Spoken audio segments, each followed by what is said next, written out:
बिस्मिल्लाहिर्रहमानिर्रहीम अस्सलामु अलैकुम डियर व्यूवर्स। आज के इस वीडियो में हम बात करेंगे रिप्रेजेंटेटिव कंसंट्रेशन पाथवेज और आरसीपीज़। जैसा कि आप सब जानते हैं कि जब हम क्लाइमेट चेंज की बात करते हैं, ग्लोबल वार्मिंग की बात करते हैं या ग्रीन हाउस इफ़ेक्ट की बात करते हैं, आपको पता है कि आजकल एक हॉट टॉपिक बना हुआ है क्लाइमेट चेंज और ग्लोबल वार्मिंग। आप सबको पता है कि टेम्परेचर बढ़ रहा है क्लाइमेट चेंज की वजह से, ठीक है। तो इस जब हम क्लाइमेट चेंज की बात करते हैं या ग्लोबल वार्मिंग, जब टेम्परेचर के बढ़ने की बात करते हैं, तो ये टर्म जो है इम्पोर्टेंट टर्म है, इसको जानना बहुत ज़रूरी है आपके लिए। तो इसको रिप्रेजेंटेटिव कंसंट्रेशन पाथवेज कहा जाता है। बेसिकली ये जो टर्म है इसको यूज़ किया गया है inter governmental panel on climate change IPCC ने इसको यूज़ किया है एज एक टर्म यूज़ किया है इसको। ग्रीन हाउस गैस कंसंट्रेशन की जो ट्रैजेक्टरी है इस हवाले से उन्होंने यूज़ किया है, जो कि not emission but trajectory. Okay, तो आईपीसीसी ने जो है इसको यूज़ किया है, अडॉप्ट किया है। बेसिकली आपको पता है कि साइंटिस्ट्स क्या करते हैं कि फ्यूचर के हवाले से प्रिडिक्ट करते हैं। For example you know that climate change हो रहा है, तो उसके लिए क्या करते हैं साइंटिस्ट, प्रिडिक्ट करते हैं कि पिछले 10 सालों में, 20 सालों में या 30 ईयर्स 40 ईयर्स में किस टेम्परेचर कैसा होगा, कितना डिग्री सेंटीग्रेड जो है बढ़ेगा या कम होगा। तो इस हवाले से वो प्रिडिक्शन करते हैं। तो इस टर्म्स को आईपीसीसी ने यूज़ किया एज ए ट्रैजेक्टरी के तौर पे, जो ग्रीन हाउस गैसेस हैं उनकी कंसंट्रेशन की ट्रैजेक्टरी के हवाले से। तो ये टर्म इसलिए यूज़ हुआ था। तो इसकी कुछ बैकग्राउंड हिस्ट्री में हम जाते हैं कि कब यूज़ किया गया।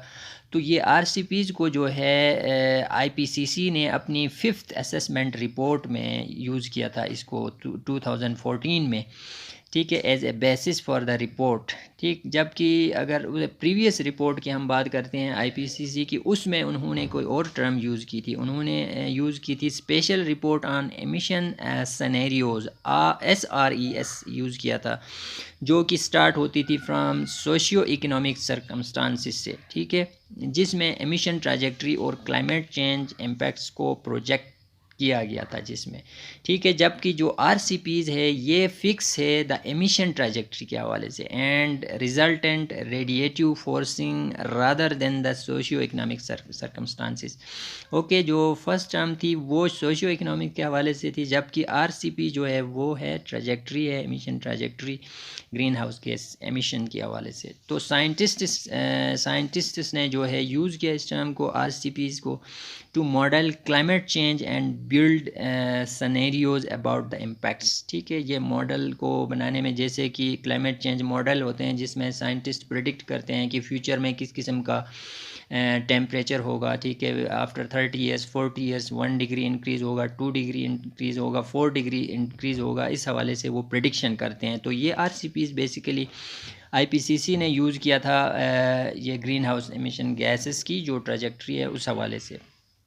तो साइंटिस्ट जो है इस आरसीपीज़ को क्लाइमेट चेंज मॉडल्स में भी यूज़ करते हैं कि फ्यूचर में किस किस्म का सिनेरियो होगा, अगर इस किस्म का टेम्परेचर इतना बढ़ेगा तो उसके इम्पैक्ट्स क्या होंगे। फिर उसी हिसाब से जो है आप जो है मिटिगेशन और एडाप्टिव मेजर्स जो हैं आपको वो करने होंगे क्लाइमेट चेंज के इम्पैक्ट्स के हवाले से। फॉर एग्ज़ाम्पल, हम एक एग्ज़ाम्पल लेते हैं, will we continue to burn fossil fuels at an ever increasing rate और will we shift towards renewable energy.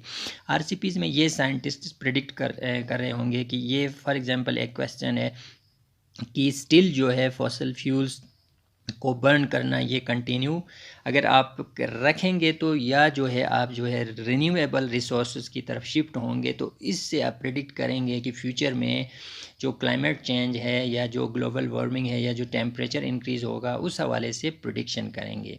तो आरसीपीज़ क्या करते हैं, try to capture these future trends, ये जो फ्यूचर में ट्रेंड्स होंगे उसको बताएंगे इसको आरसीपीज़ जो है concentration pathways they make prediction of how concentration of greenhouse gases in the atmosphere will change in future as a result of human activities. greenhouse gases जो हैं वो रिलीज़ होते हैं एंथ्रोपोजेनिक एक्टिविटीज़ की वजह से। तो RCPs ये क्या करते हैं, प्रिडिक्ट करते हैं फ्यूचर ट्रेंड्स के हवाले से कि ह्यूमन एक्टिविटीज़ की वजह से कितना जो है कंसंट्रेशन ग्रीन हाउस गैसेस की वो एटमॉस्फेयर में रिलीज़ होगा। उससे पता चलेगा कि फ्यूचर में कितना टेम्परेचर बढ़ेगा, कम होगा, वगैरह वगैरह। ये जो RCPs हैं इसको बताएंगे। तो RCPs को बेसिकली 4 डिफरेंट स्टेजेस में डिवाइड किया गया है, या इसको 4 कैटेगरीज भी आप कह सकते हैं।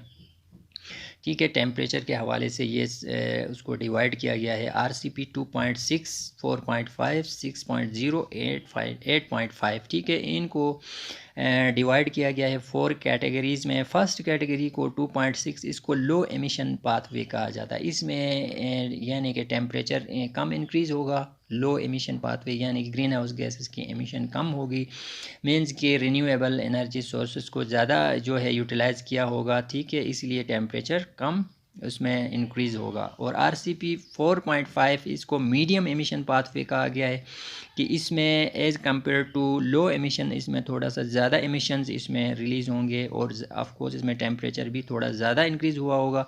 RCP 6 is the medium high emission pathway. ठीक है, इसमें और एज़ कम्पेयर टू मीडियम कुछ ज़्यादा एमिशंस इसमें रिलीज़ हुए होंगे। और RCP 8.5 that is the high emission pathway, इसमें सबसे ज़्यादा एमिशन रिलीज़ हुए होंगे। ठीक है, ये जो 4 RCPs हैं जिनकी रेंज है फ्रॉम 8.5 जो कि बहुत ज़्यादा है, very high, through very low RCP 2.6 concentration, इसमें एमिशंस की कंसंट्रेशन सबसे कम होगी 2.6 में। और जो न्यूमेरिकल वैल्यूज़ हैं इन RCPs को, ये बताता है refers to the concentration in 2100, यानी कि एक्सपोज किया है कि प्रेडिक्ट किया गया है कि 2100 में इस किस्म की सिचुएशन होगी, जो टेम्परेचर रेंज होगा इस किस्म का होगा। अगर RCP 2.6 की हम बात करें तो उसमें 1.0 डिग्री सेंटीग्रेड होगा टेम्परेचर।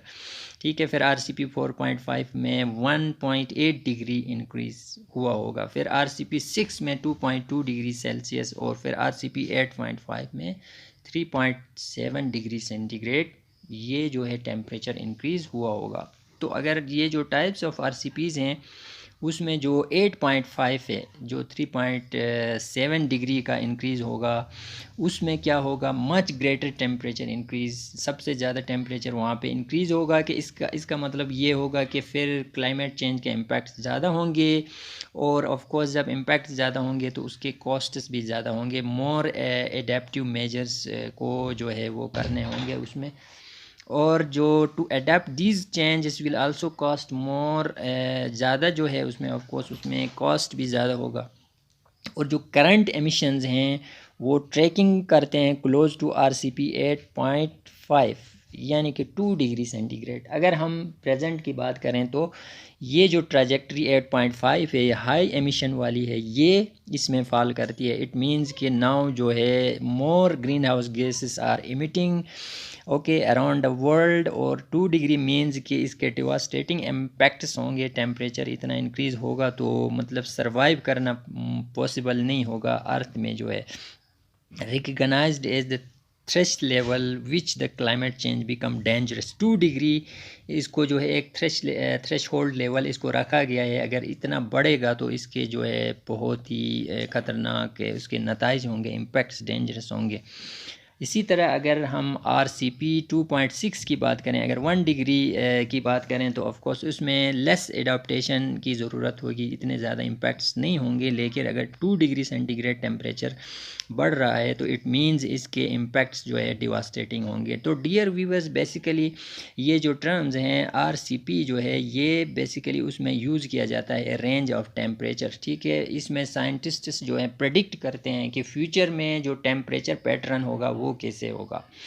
तो RCP जो 8.0 है यानी कि जो हाईएस्ट कंसंट्रेशन पाथवे है, वो अभी जो हम अगर प्रेजेंट की बात करें तो साइंटिस्ट्स कह रहे हैं कि अभी जो प्रेजेंट की सिचुएशन ये है 2 डिग्री सेंटीग्रेड तक अगर टेम्परेचर बढ़ रहा है, अगर बढ़ेगा तो इट मीन्स कि पॉसिबल नहीं होगा कि ह्यूमन बीइंग जो है सरवाइव करना पॉसिबल नहीं होगा, इतना टेम्परेचर बढ़ेगा तो ऑफकोर्स फिर उसके इम्पैक्ट्स भी इतने डिवास्टेटिंग होंगे। तो डियर वीवर्स, ये था आज का टॉपिक रिप्रेजेंटेटिव कंसंट्रेशन पाथवेज के हवाले से। आई होप कि ये जो है आज का जो टॉपिक था ये आप लोगों के लिए फ्रूटफुल होगा। Thank you for watching.